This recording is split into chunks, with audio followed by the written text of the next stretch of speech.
We have a guest from Ishgard who wishes to speak with you. I believe the two of you have met. We have. I had hoped to speak with Commander Leveilleur as well, but I cannot afford to wait any longer. The Lord Commander sent me hither to request your aid in a matter of grave import. You see now why I had Tataru summon you.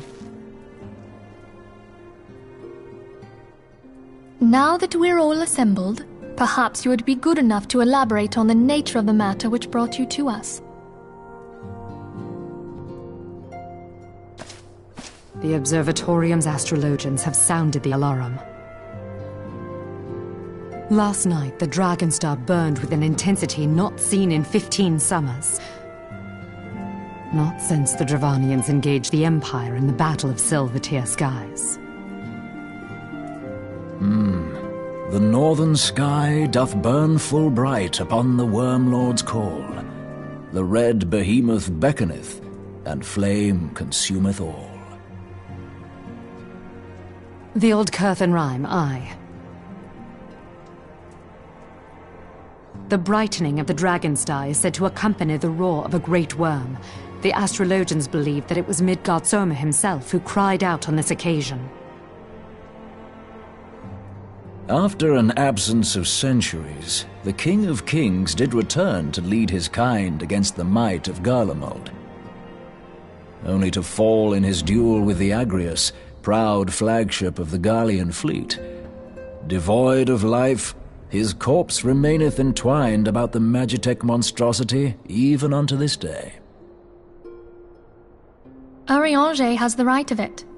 Whatever this alteration in the Dragon Star portends, the Great Worm has shown no sign of life. Tataru, have the Domans reported aught out of the ordinary?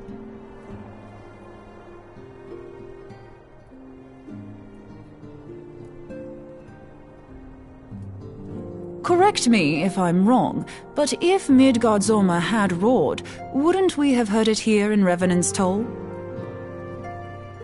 Roar is but a figure of speech. Dravanians can communicate in ways beyond our ken. It is for this very reason that we are forced to look for signs in the heavens. We cannot say with any confidence that a great worm roared at all, much less that it was Midgard Soma. Only by directly examining the Keeper of the Lake can we be certain. However, it will take too long to gain the Holy See's approval to dispatch the Temple Knights.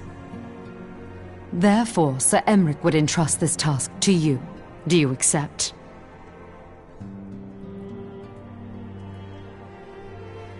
We knew you would not disappoint us. Now, if you would excuse me, I must return and assist the Lord Commander. We have precious little time to prepare.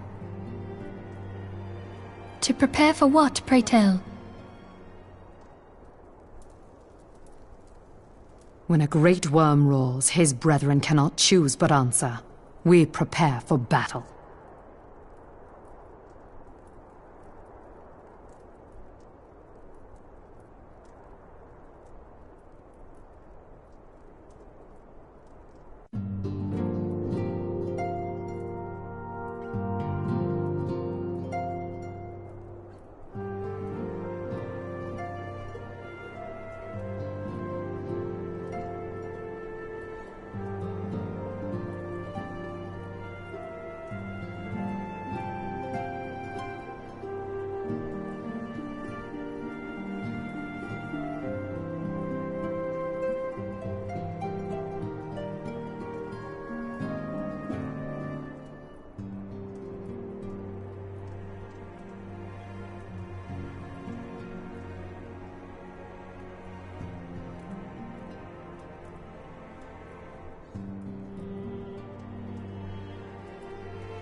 Who treadeth now upon my bones, and waketh me from slumber sweet?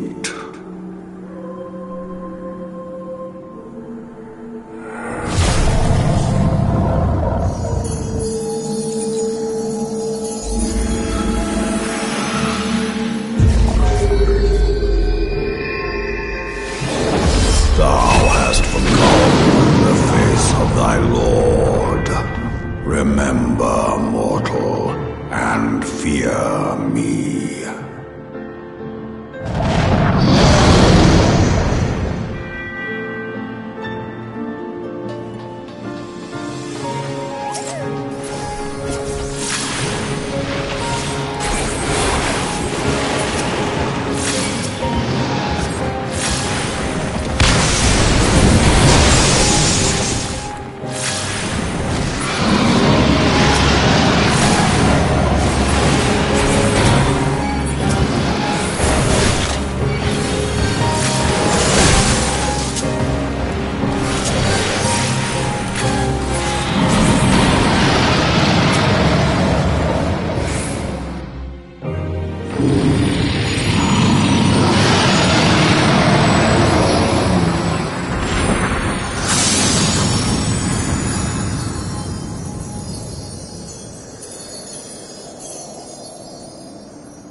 By her gifts hast thou earned a moment's reprieve.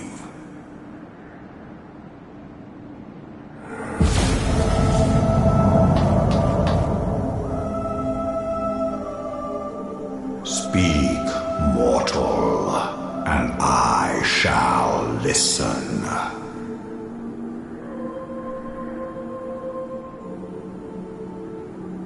Guided by a star.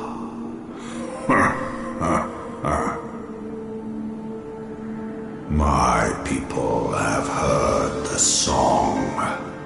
Ishgard shall burn.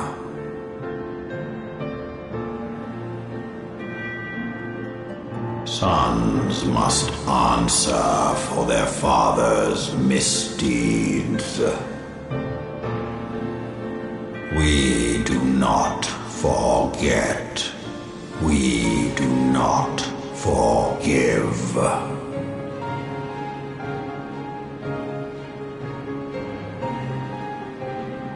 Seven children did I sire. One now singeth of retribution. I rise to join in the chorus.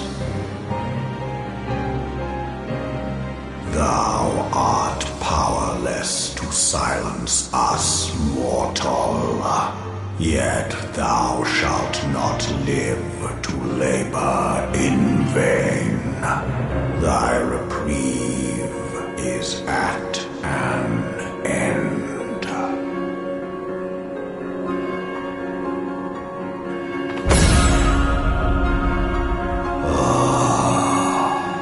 Trickery is thy shield.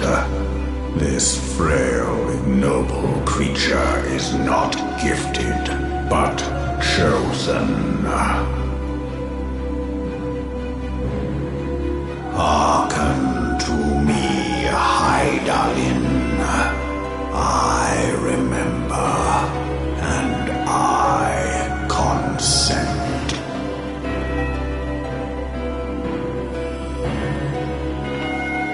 Fear not, mortal. I shall not harm thee.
thinkest me an oath breaker.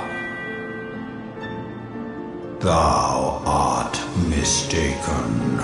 If thou comest to harm, it shall be by another's hand, not mine.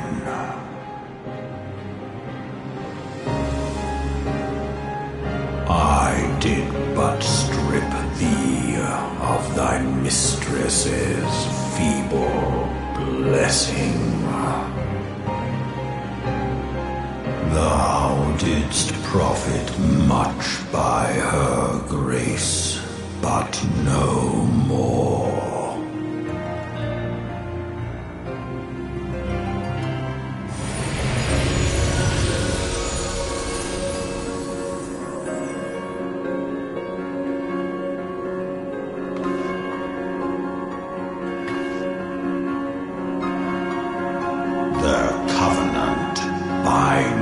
Me to thee. I shall watch, listen, and wait.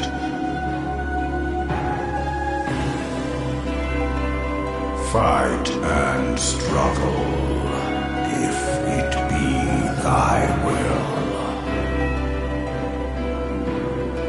Man hath ever coveted that which lieth beyond his grasp.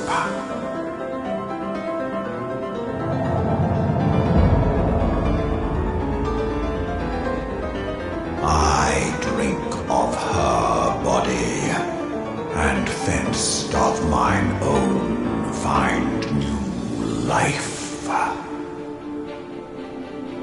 When it hath grown whole, the loyal and penitent shall rejoice. The dragon song heraldeth our beginning and an end.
My friend, I can scarce believe it.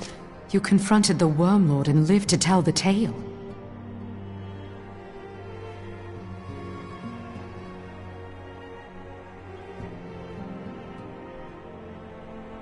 I give thanks to Helone for your preservation. It is our sole cause for gladness. Your encounter with the Keeper of the Lake served to confirm our fears.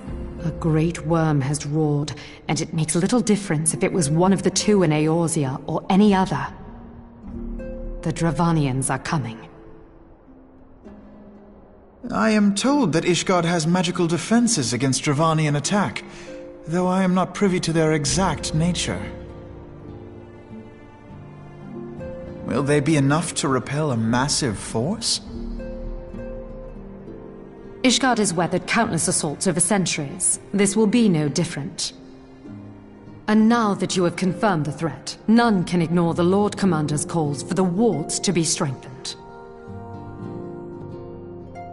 I dare not presume to speak for him, but I expect the Lord Commander would sing your praises. I must away, but we shall meet again soon.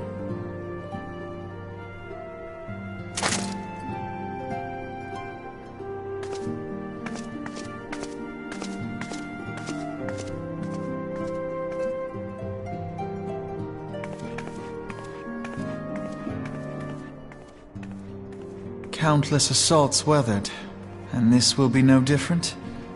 Why am I not convinced?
Now that everything's calmed down a bit, relatively speaking I mean, I thought it might be a good time to share our progress on the weapon.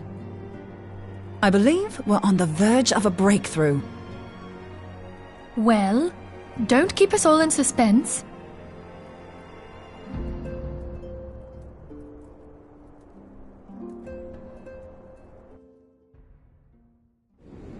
Just in case anyone's forgotten, let's start by reviewing what we already know. So, an Ascian is an immortal because its soul doesn't return to the ethereal realm when its host is defeated. Instead, it flees to the place that lies between our world and the void. Therefore, the first step to permanently defeating an Ascian is preventing its soul from making this journey. And if you recall, when we last gathered here, I had verified that White Auracite has adequate capacity to entrap the beings, albeit only briefly. Which left the small matter of their extermination. Aye. To unmake an Ascian soul, one must needs smite it with a concentrated burst, or blade, of purest ether. However, we wanted for both the data and the means to forge such a weapon. Short of experimenting on an actual Ascian, you see, there's no way to gauge how much ether its soul is made of. As such, we don't know what etheric density our blade needs to have in order for it to work. So we'll just have to make the densest blade we can and hope for the best. Though that would require a lot of ether. Hang on a minute! Why didn't we think of this before? White aurosite can hold an absolute heap of ether, can't it? Please tell me you're joking. God's sakes, Ida. I feel as though I'm reliving the same scene over and over with you. How many times do you need to be told that white aurosite cannot store ether for long periods? Being intangible matter, ether is given to dispersion. Only in its crystallized form is it a stable source of energy. I will test you later on this, so see to it you do not forget. Right, yes. It's all coming back to me. So our hopes rest on good old crystals again, do they? While they are certainly reliable, they leave something to be desired in the area of portability. Indeed. I am reminded of the quantity of corrupted crystals required to thwart Leviathan, and the extraordinary lengths to which the Lamentsons went to transport them. What if it should prove that a similar quantity was needed to destroy an Ascian's soul? Or still more? I do not envy the poor sod who has to lug all of that around, on the off chance that an Ascian appears. That's the very problem we set out to solve, and I reckon we've found the answer. If it isn't practical to lug around the ether we need, we'll just have to draw upon another source. And the only viable source is the land. If you mean to tap the great river of ether, know that it will entail considerable risk. Meddling with the currents may well induce a surge like to the one which despoiled Mordona. Give me a bit more credit, will you?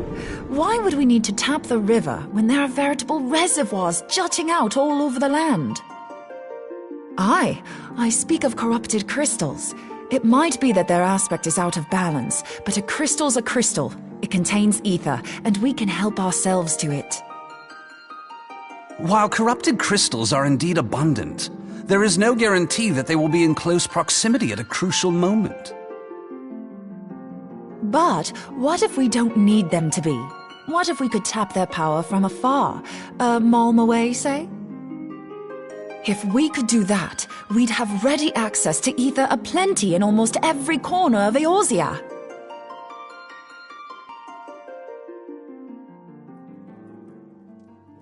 I've yet to put my theories to the proof, but I've got a good feeling about this. If no one has any objections, I'd like to see where this avenue leads. If you think it worth your while, you have my blessing. But tell us, what are your theories? I, for one, am most eager to understand the process, however vaguely. I thought you might say that, but no one wants to listen to boring old theories all day, do they? I know I don't. So with your permission, I'd like to try something a bit more hands-on. I've already built an etheric siphon especially for this purpose, and I've been meaning to try it out. Thing is, the profusion of corrupted crystals in Mordona makes it something of a high-risk testing ground. If anything goes awry with the siphon, it would be better if it didn't happen within spitting distance of quite so much ether. Ideally, I need an isolated specimen. Does anyone know where I can find one? May I suggest northern Thanalan? There you will find corrupted crystals of middling size, standing a reasonable distance apart. Ideal for your needs, I should have thought. Oh, and if you do elect to visit the place, I should be much obliged if you would assist me in another matter while you are in the area. Has something happened? Movement has been observed at Castrum Meridianum. During Operation Archon, the Alliance dealt the stronghold a heavy blow. Its facilities were extensively damaged, and its garrison reduced to a fraction of its former strength. Not long after our forces withdrew, however, their ranks were replenished by reinforcements from Kostrom's sentry. They now seek to rebuild, and to this end they have their sights set upon the ceruleum processing plant. Having lost the Empire's support, the 14th Legion lacks the resources to sustain itself. To them, this is a bid for survival, and they will doubtless fight like desperate men.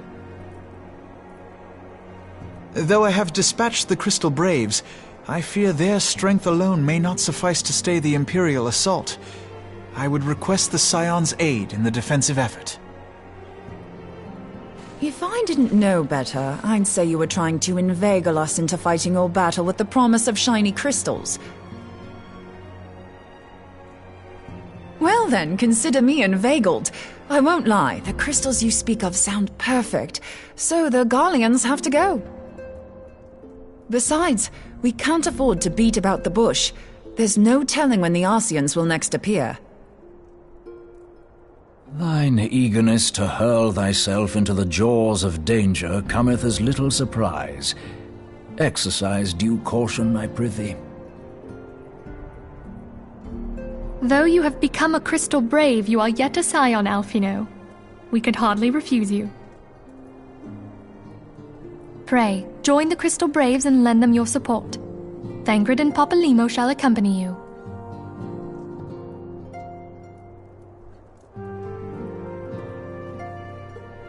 Ida and Yashtola, in the meantime I would have you assist Moonbreeder. Scout out the crystal clusters, that the testing may commence as soon as the Garlean threat has been eliminated.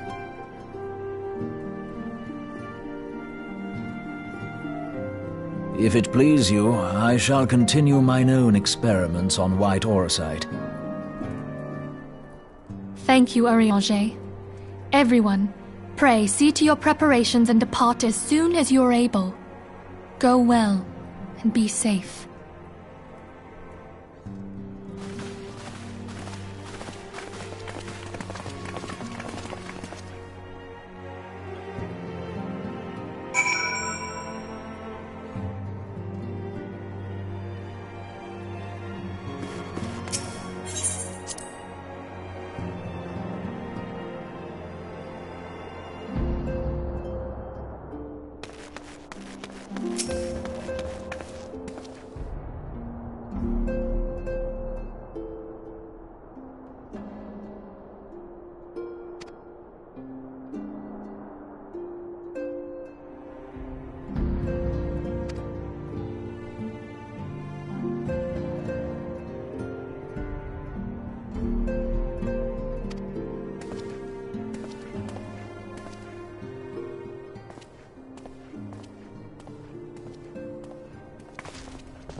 won't be a second.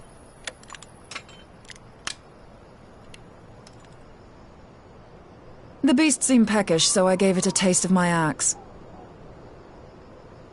I know, as Urianger never tires of reminding me. An axe ill becometh the hand of a scholar. What can I say? I like axes. To hear my mother tell it, I came into this world holding one. And it's not as if it stopped me picking up a quill, is it? I often think of the man who introduced me to the joys of learning. He's one of the reasons I decided to come to Eorzea. Him and my excruciatingly stiff childhood friend. Considering how unalike we are, it's a wonder we ever got on. The world's a strange old place, isn't it? Aye, that ought to do it.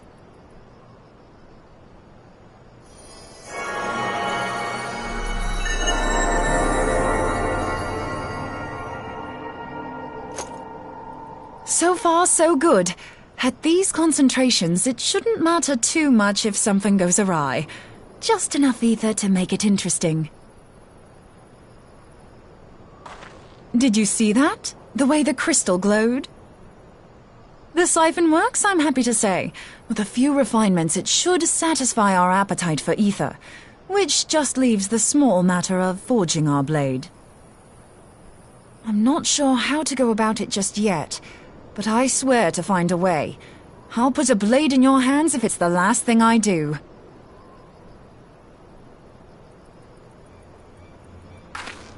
She senses me. A useful talent.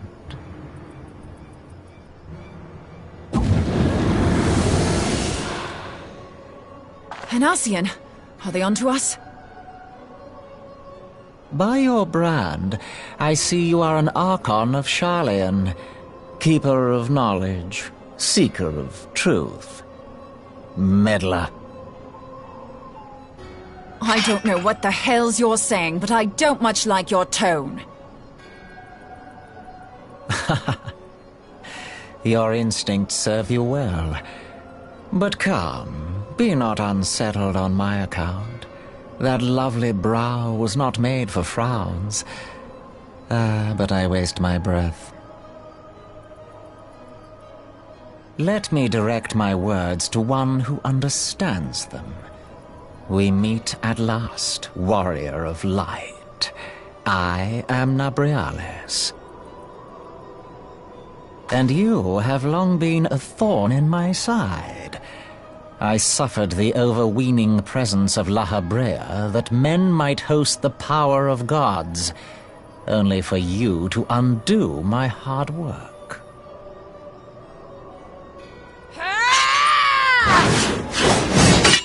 Oh, bugger. Do settle down. You must concede that I acted in self-defense. But what's this? I do not sense the blessing of light. Oh, dear. Could it be that frail Hydaelyn has forgotten her champion? This I did not foresee. Shorn of light as you are no longer a threat. And better yet, the seal is broken. Now is the time to claim the staff. With it in my grasp, I shall rise above them all and take my place at Lord Zodiac's right hand.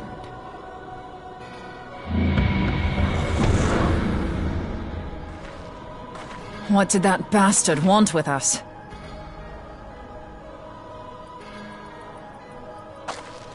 Nabriales, he calls himself. With charm like that, I'll bet he has maidens falling at his feet, unconscious. But this staff, you say just talking about it had the bastard grinning like a brat on his name day. Must be quite a staff. Oh, gods! He means Tupsimati, Master Louis Soir's staff! Minfilia's in danger! We have to get back to the Rising Stones.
You two!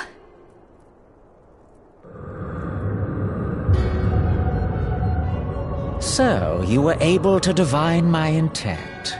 What now, warrior of light? Ah, but that name is no longer fitting. You have become decidedly dull, and quite incapable of barring my entry.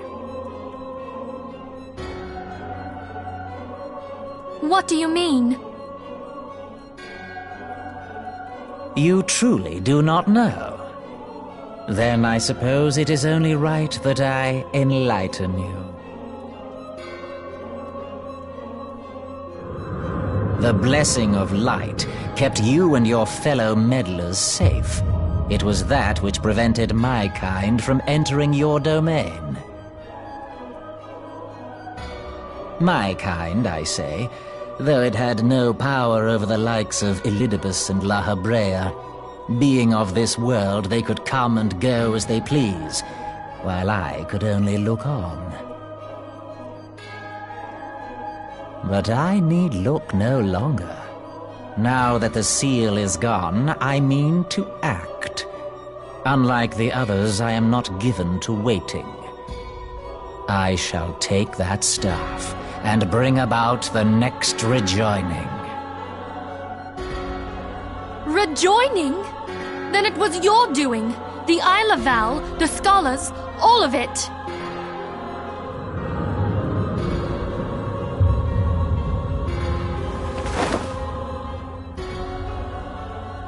You will not harm her!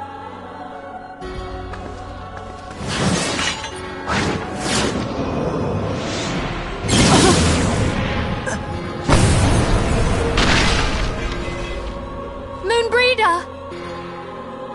Why must you insist on forcing my hand? Did you learn nothing from our last meeting? Ah, but I forget. My words fall upon deaf ears. The staff is but a broken relic, a memorial to the departed. What possible use could you have for it?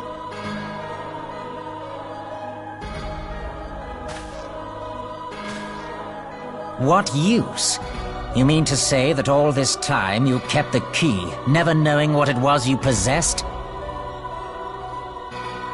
The staff Tupsimati, or rather the stone tablet it bears, is host to a great power. Together with the horn, it can be used to draw vast quantities of ether from its bearer's surroundings. How else do you think Louis Soir was able to invoke the power of the 12 without making them an offering of crystals? Summoning requires not only prayer, but a profusion of ether, Even a child knows that. If I did not know before, you may be certain I do now. But above all, I know that we cannot allow this staff to fall into your hands. I will die before I let you take it.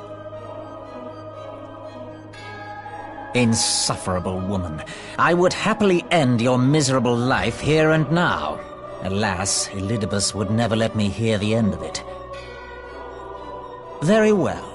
If you will not part with the staff, I will take you too.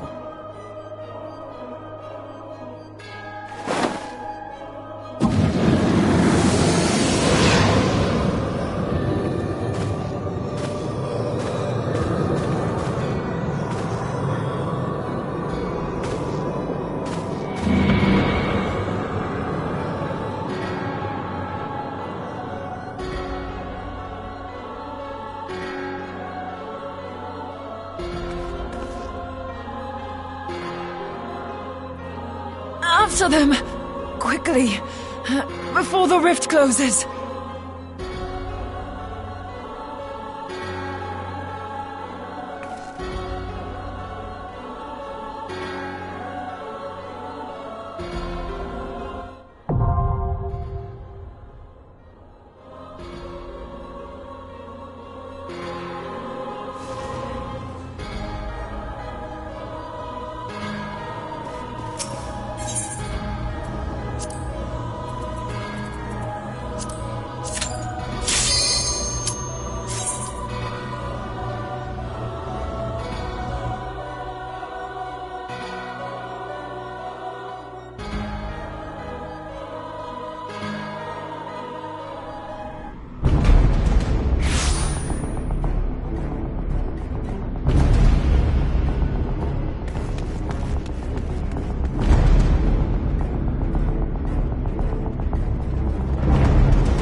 You're safe.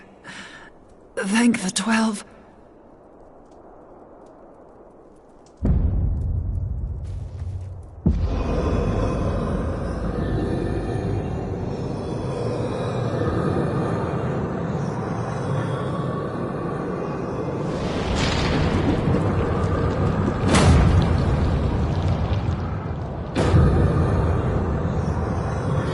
You may have bested me this day, but what of the next?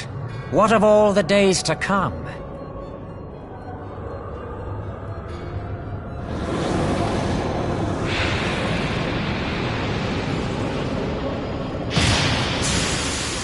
Remember, light no longer holds sway here.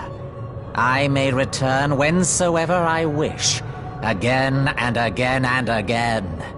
Eventually, you will falter, and the staff will be mine. Until next time, scions.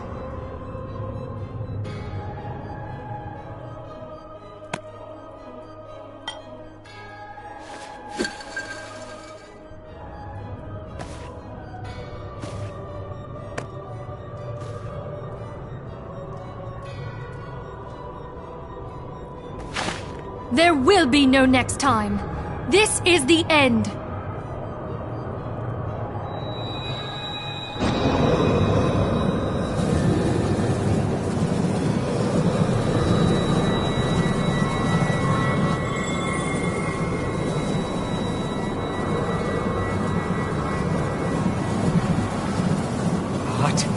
What trickery is this? No. No! Cannot! No!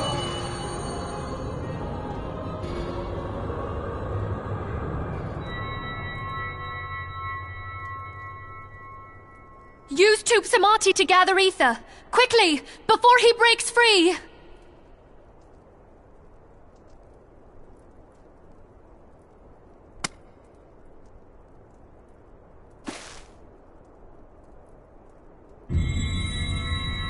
Concentrate! Call to mind the time you struck down La Habrea with the Blade of Light.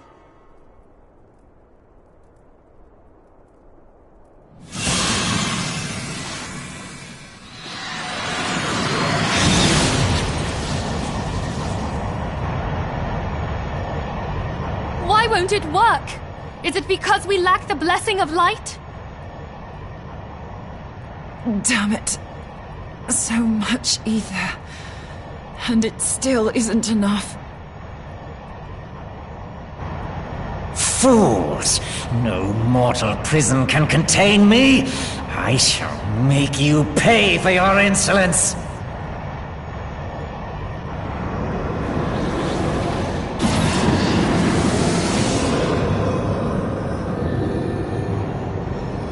Please, Mother Heidelin, hearken to our plea. Lend us your divine light.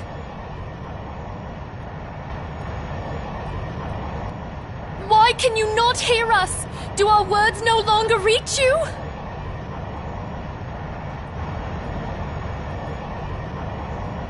If only we had a bit more ether.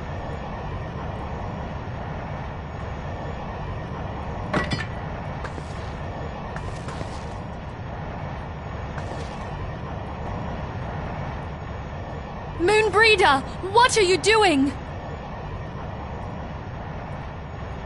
Master Louisoix, I understand now the choice you made. In death, there is life. Farewell, Urianger. You damned old coot.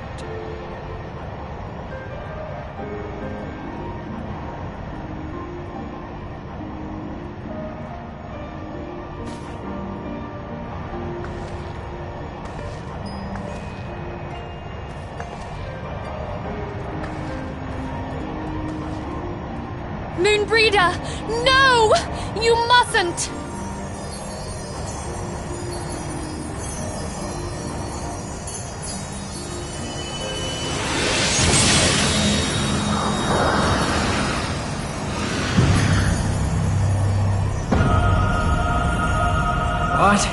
No! It cannot end! I am eternal! I am immortal!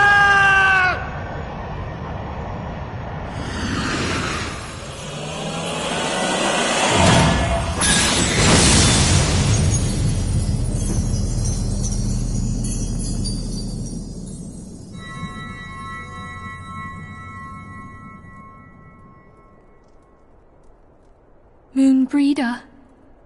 She's gone.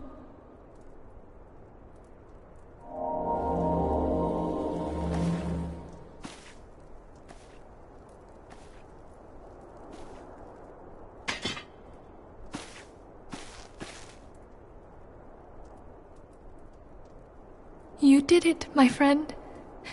The Ascian is dead.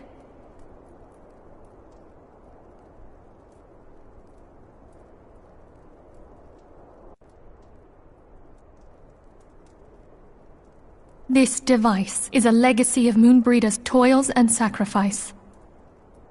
I shall hold on to it for safekeeping. Minfilia, are you all right? I am. Oh, we were surveying northern Thanalan when we received the distress call. We returned as swiftly as we were able. It seems you have everything in hand, however. What happened here? Where is Moonbreeder?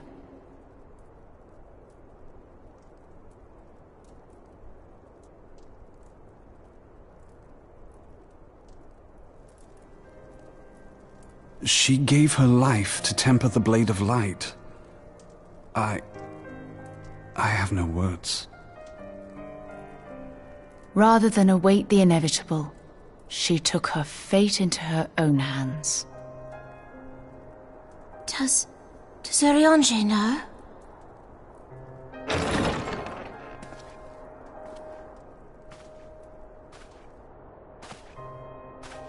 My friend, there is something I must tell you. I heard all, my lady. The moon sinketh, taking her leave of the heavens, yet her passing heraldeth the coming of a new day. Moonbreeder hath fulfilled her destiny, hath she not?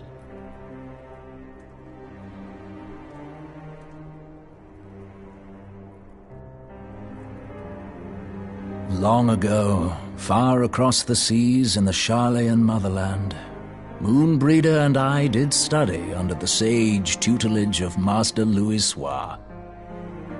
Full oft did he impress upon us that knowledge existeth to serve the greater good. This sentiment, however, was contrary to the nation's policy of neutrality, which censured intercedence in the affairs of foreign lands. In spite of vehement opposition, he founded the Circle of Knowing, and journeyed hither to the heart of Eorzea. Through his noble sacrifice was the realm spared its doom. Yet this great soul, whom all should rightly have honored, was branded a pariah in his own land. His peers did accuse him of forsaking his duty as a man of learning, and of meddling in the course of history. When he left Sharlayan behind, Master Louis-Soir gave no word to signal his intent to Moonbreeder. Close as they were, as master and disciple, she was deeply wounded by the sudden exclusion from his confidence. Above all, however, she was confused. Try as she might, she could ill comprehend her master's motive. The slanders that were heaped upon him after his passing served only to inflame the turmoil within her. For years upon end, she knew not what to believe. Torn as she was twixt the man whom she revered and the man who forsook her and his duty both. The Louis-Soir I knew would never forsake his duty. much less one of his own. This I know full well, my lady. 'Twas not for want of love that Master Louis Soir hid his intent. He but desired that Moonbreeder discover her own path, free of the shadow of his influence. Long did I contemplate revealing the truth to her, and long did I hold my peace. After all, was it not Master Louis Soir's wish that she come to the truth unaided? I told myself it was, and resolved to let her suffer. Knowingly did I deny my friend the comfort she craved. And now she hath gone to her rest, with doubt still in her heart.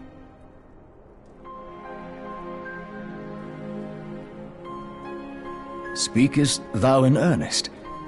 Did Moonbreeder truly come to understand Master Louis Soir's will before the end?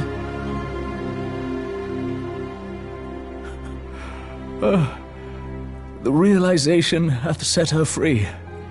She may now find the peace which hath for so long eluded her. Oh, Moonbreeder, my dearest, how I shall miss thee.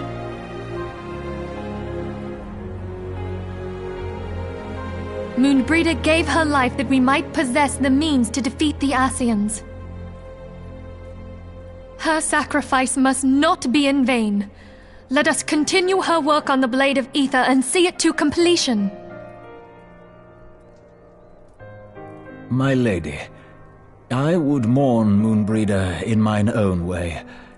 I beg your permission to return to the Waking Sands.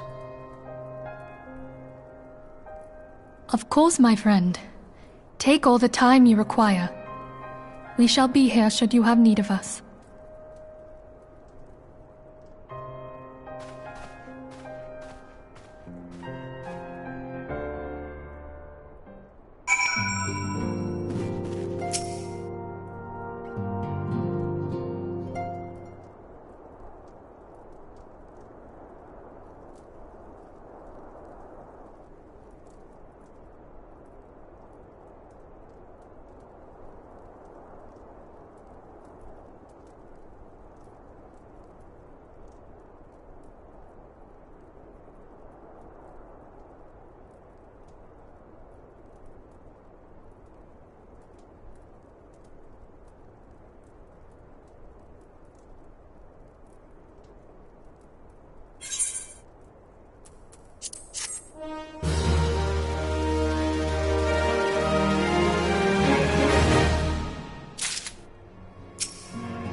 Forgive me, Moonbreeder. Had I been quicker, or wiser, but I was not, and you paid the price. But you would not suffer us to wallow in our sorrow, would you? You would tell us to pick ourselves up and get on with it. And so we shall. We shall defend this realm and her people to the last.